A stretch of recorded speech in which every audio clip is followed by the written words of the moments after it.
තමුන්නාන්සේලා දැන් දන්නවද මොකක් ගැනද මම මේ කතා කරන්න යන්නේ කියලා?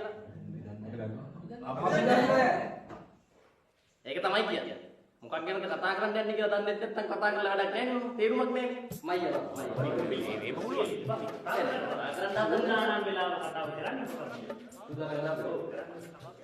මිනිස්සුන්ගේ වැඩ. හොඳයි. තමුන්නාන්සේලා දැන් දන්නවද මම මොකක් ගැනද අද මේ කතා කරන්න කියලා? දන්නවා කියලා අපි දන්නවා. අපි දන්නවා. දන්නවා නම් ඉතින් මම ආය අමුතුවෙන් කියන්න වැඩක් නැහැ නේ මොකක් ගැනද කතා කරන්න කියලා. ලේකම් දුව දන්නවා. නෑ නෑ. රන්න කොපේ මේ අහගන්න කතාව මේ කපේ කියන කතාව. හොඳයි. තමුන්නාන්සේලා දන්නවද මම අද මොකක් ගැනද මේ කතා කරන්න යන්නේ කියලා? අපි දන්නේ නැහැ කියනවා ඔයගොල්ලෝ දන්නවා කියන්නේ. අපි දන්නේ නැහැ. හොඳයි. දන්නේ නැති කට්ටිය ඉන්නවා, දන්න කට්ටිය ඉන්නවා.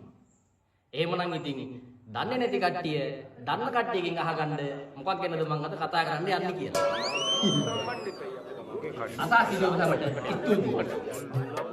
අපි ගියා. පුදුම කට්ටියක් නේ කොහොමද?